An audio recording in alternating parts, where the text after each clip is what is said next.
Welcome to Luxembourg, a land of hidden grandeur in the heart of Western Europe.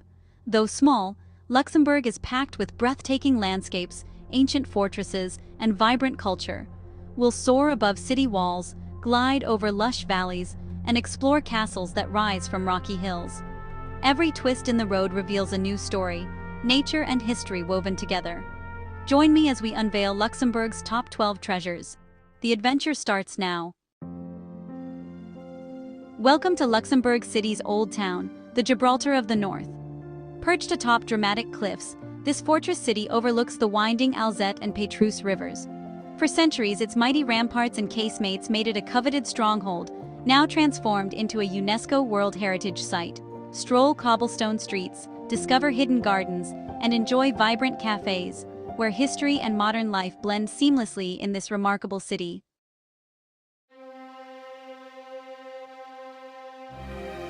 Journeying north into the rugged Ardennes, we find a scene straight from a fairy tale. Perched high above the Our River, Vianden Castle dominates the landscape, a breathtaking monument to the Counts of Vianden. Once a ruin, its mystique inspired poets and artists like Victor Hugo. In the late 20th century, meticulous restoration brought the fortress back to life. Today, exploring Vianden Castle is to step back in time, its halls echoing with history and legend. In the heart of Luxembourg lies the Mullerthal region, Little Switzerland, where time and water have sculpted a labyrinth of sandstone cliffs, mossy forests, and winding streams. The Schießentumpel waterfall, tumbling beneath a storybook bridge, is the region's crown jewel. Hikers explore narrow rock passages and sun-dappled clearings, discovering marvels at every turn. The Mullerthal is a living sanctuary, Luxembourg's precious natural heritage. Beneath Luxembourg's sunlit forests and rivers lies a hidden world. The Bach casemates, an immense man-made labyrinth, stretch for kilometers under the city. For centuries, these tunnels sheltered soldiers and horses, defending the city from siege. Inside, kitchens, workshops, and ingenious shafts sustained life below ground. Embrasures carved in stone offered deadly views over the Alzette Valley. Today, the casemates stand silent, a monument to Luxembourg's turbulent past. Emerging from the darkness of the casemates, our journey takes us eastward to Echternach, Luxembourg's oldest town. Founded by Saint Willibrord, its abbey became a beacon of faith and learning for centuries. Within the crypt lies the saint's sarcophagus, drawing pilgrims from afar. Each Whit Tuesday, thousands join the UNESCO-listed hopping procession, hopping through the streets in a unique tradition. Echternach's vibrant squares and ancient lanes reveal a living heartbeat, where history and faith endure. Where the land softens, the Moselle Valley unfolds, a ribbon of green and silver shaped by the river's patient flow. Sunlit terraces, sculpted by generations, create a unique home for the vine, blending human care with nature's rhythm. Herons stand like sentinels, while ducks and swans glide across gentle currents, all part of the river's living web. Villages hug the riverbanks, their history woven into the valley's tranquil, enduring embrace.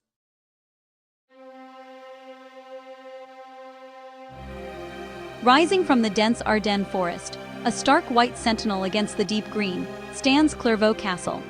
Its history is a turbulent one, a chronicle written in stone of siege and fire, of nobility and conflict. This fortress, perched on a rocky outcrop overlooking the town, has for centuries been a symbol of power and resilience. It has witnessed the ebb and flow of empires, felt the tremors of war, and stood as a silent guardian over the lives of the people in the valley below. Its walls, rebuilt and restored, bear the scars of its past, each stone a silent testament to the passage of time and the enduring human spirit. Yet, this is no longer simply a bastion of military might. Within its formidable walls, a most remarkable transformation has taken place. The castle has found a new purpose, a new identity. It has become a sanctuary not for soldiers, but for art. It now houses one of the most significant photographic collections ever assembled, the Family of Man.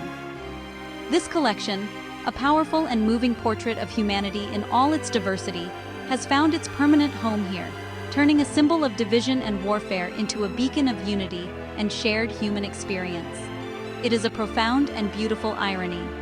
The exhibition itself is a journey.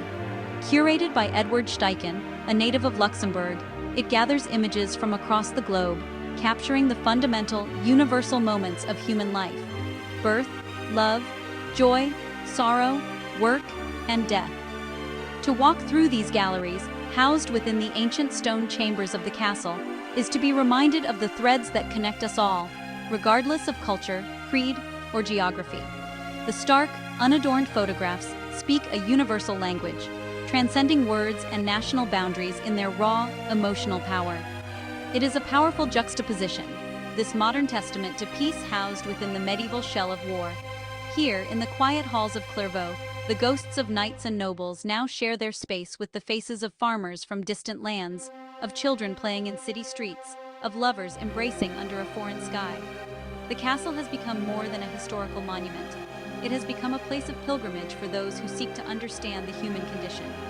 It stands as a powerful reminder that even the most imposing structures of conflict can be repurposed for peace, and that the most enduring legacy is not one of power, but of connection and shared humanity.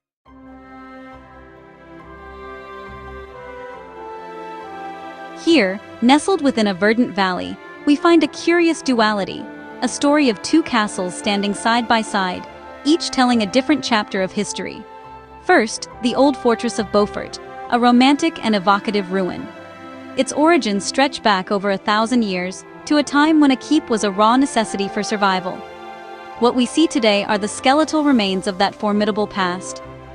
The wind whistles through empty arrow slits and crumbling archways, a mournful song for an age of chivalry and conflict now long gone. This is a place for contemplation, a landscape that sparks the imagination. Nature has begun the slow, patient process of reclaiming these stones. Ivy creeps over the weathered walls, and wildflowers sprout from cracks in the ancient masonry. The moat, once a formidable defense, is now a still, reflective pool, mirroring the sky and the jagged silhouette of the ruins. To wander through these remnants is to walk through time itself. One can almost hear the echoes of medieval life, the clang of the blacksmith's hammer, the shouts of men-at-arms, the low murmur of daily life within the castle's protective embrace. It stands as a powerful memento mori, a reminder of the inevitable decay of all man-made things. And then, just a stone's throw away, stands its younger, more refined sibling, the Renaissance Palace. Built in the 17th century, when the need for defense had given way to a desire for comfort and elegance, it presents a stark contrast to the rugged ruin next door. Its lines are clean, its windows large and welcoming, its architecture a celebration of peace, prosperity, and the arts.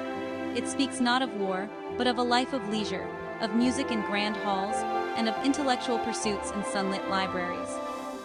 The two structures exist in a silent, fascinating dialogue across the centuries.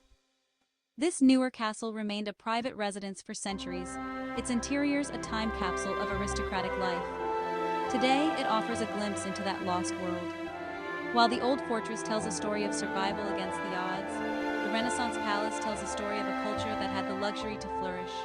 Together, they form a unique and compelling narrative. Beaufort is not just one castle, but two. A place where the harsh realities of the medieval world stand in intimate conversation with the refined aspirations of the Renaissance, a complete and complex story written in stone. Nestled within a dramatic meander of the River Sour, Esch-sur-Sour is a village shaped by water and time. The river encircles whitewashed houses and slate roofs, its gentle flow dictating the village's tranquil rhythm. Above, castle ruins stand as silent sentinels, reminders of a storied past.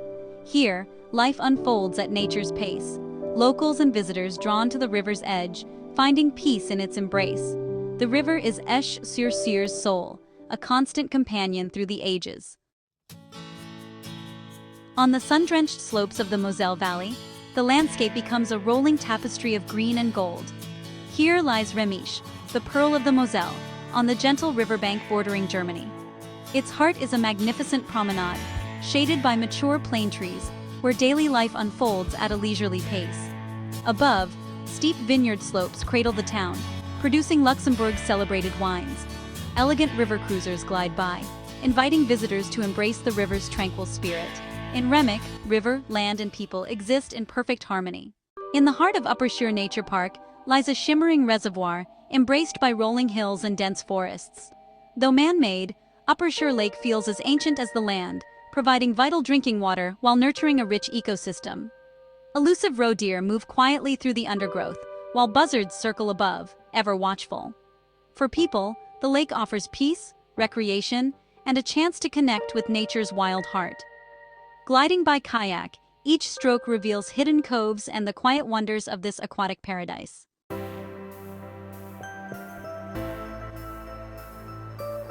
Our journey now takes us to the southernmost tip of the Grand Duchy, to a small, unassuming winemaking village nestled on the banks of the Moselle River. This is Schengen. At first glance, it appears much like its neighbors, a peaceful community defined by its vineyards and the gentle flow of the river. Yet, this tranquil setting belies its monumental significance in the modern history of an entire continent. It is a place whose name is not whispered, but spoken with authority in the corridors of power across the globe, a name that has become synonymous with a radical idea: a world with fewer borders. Here, at this unique geographical nexus, three nations converge.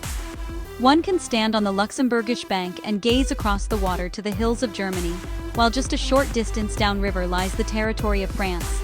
This tri-point, known as the Dreiländereck, is more than just a cartographical curiosity. It is a powerful, living symbol of connection and convergence.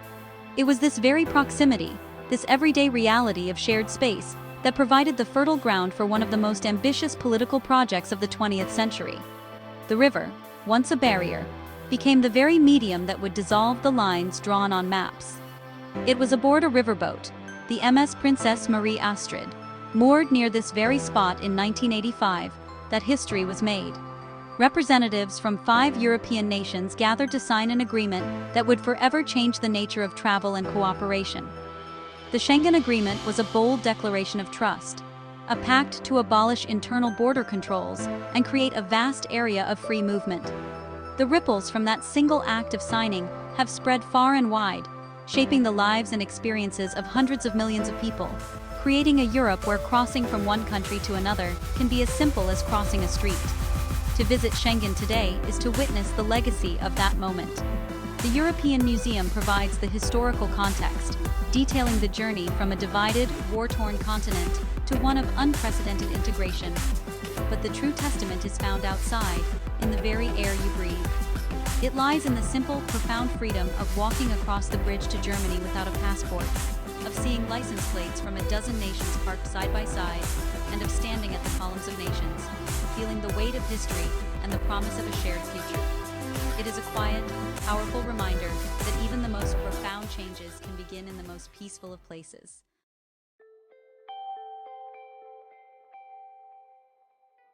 Our exploration of this remarkable Grand Duchy draws to a close. We have journeyed from the ancient fortified heart of its capital, through the fairy tale castles that stand as silent sentinels of a bygone era, and into the wild, untamed landscapes of its nature parks. We have seen how history is not confined to museums, but is etched into the very rock of the casemates and the stones of its oldest towns. Luxembourg, a nation small in size, has revealed itself to be immense in its diversity, its beauty, and its historical depth, a microcosm of the European spirit. From the dramatic rock formations of the Mullerthal region to the sun-drenched vineyards of the Moselle Valley, the landscape itself tells a story. It is a story of resilience, of adaptation, and of a deep, abiding connection between the land and its people. We have witnessed how nature and human endeavor can coexist, not in conflict, but in a delicate and often beautiful harmony. The tranquil waters of the Upper Sour Lake and the historic crossroads of Schengen each demonstrate, in their own unique way, how this small nation has played a significant role on a much larger stage. This journey has been but a brief glimpse into the soul of Luxembourg. The true essence of this place, like any great wilderness or ancient city, cannot be fully captured through a lens alone. It must be experienced. It is found in the taste of a local wine on a riverside promenade in Ramiche, in the feeling of the cool air within the Beaufort ruins, and in the sound of a festival echoing through the streets of Echternach. It is an invitation to come and discover these wonders for yourself, to create your own path through its enchanting forests and historic villages. So, as the light fades on our drone's eye view, we leave you with these images, these stories, and this inspiration. The world is filled with extraordinary places, and this small corner of it holds a richness that belies its modest proportions. Thank you for joining us on this aerial odyssey through the Grand Duchy of Luxembourg. If you have been moved by the beauty and wonder you have seen, we hope you will share this journey with your friends and your family, and perhaps, one day, you will make the journey yourself.